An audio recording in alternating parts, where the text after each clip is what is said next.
This tells the true tales of our dimension's greatest heroes, so sit for a spell and listen.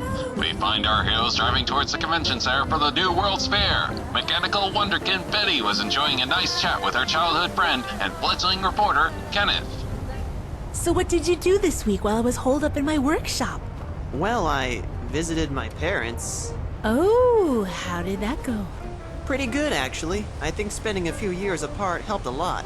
Plus, it's pretty hard to have awkward silences when your siblings keep asking for more stories. Haha. Well, how did those stories go over with your folks? Well, they thought I was lying till I showed them the pictures I took. My mom nearly fainted when she saw the one with the werecat thing over in Germany. I gave my dad one of the claws and he showed it off to his friends with a picture. He said, "Look at what my boy took down. Betcha none of you guys could have done it." That was pretty nifty. So, how's your mom?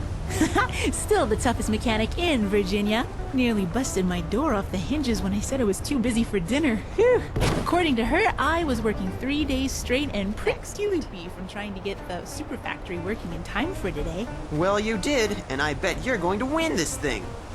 It's not a contest, Kenneth. It's the New World's Fair. It's about scientists and inventors from around the world showing what the future might have in hold for us. All the possibilities. I know, but gosh, your invention sure is swell. Thank you again for using it to build this nifty camera that lets me see my pictures before I develop them. Well, with any luck, I can do it a lot more than that. It would be great to use some of the other attendees' blueprints to see if I can actually make anything. They arrived to the fair, and with some help, they put the super factory inside their booth. Row upon row was filled with gadgets, gizmos, and even the occasional contraption. Betty and Kenneth decided to explore a bit before the fair officially opened to the public. The devices they saw ranged from sun-powered electrical generators to powerful computational devices that could fit in the palm of your hand. Betty became more and more excited as her head filled with the possibilities of each invention as Kenneth took pictures. Betty, if you get any more excited, you might blow up. This is just so fantastic. I really wish I could try some of these out. Golly, they even have flying saucers. Betty looked up to where Kenneth was looking and saw them, an armada of alien aircraft descending from the sky in droves. As they unleashed the first volley of radiated beams, the patrons of the showcases' gasps of wonderment turned into high-pitched screams of terror. It's the communists! No, it's Martians! Betty quickly realized the panic would only make things worse and sprung into action.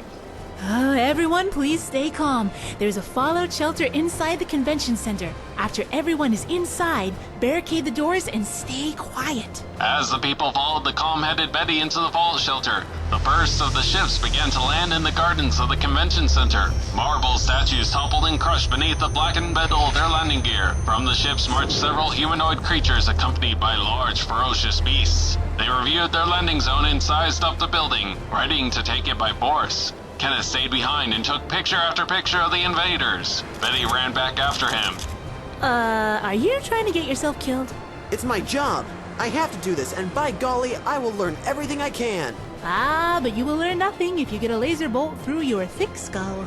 Before the two could finish their argument, the invaders reached the door and began unleashing ferocious, energized bolts of atomic energy, splintering the wood and iron until it came off its frame. While the tall, slender alien spotted the two and began firing, one of its blasts piercing Betty's legs and another through her shoulder. Betty! Kenneth used his camera to repeatedly flash the alien and began to drag the injured Betty back to the fallout shelter. Blasts pierced the hallways, but being partially blinded by the intrepid reporter, its shots were as inaccurate as a Coney Island carnival game. They barely managed to escape into the shelter before it closed.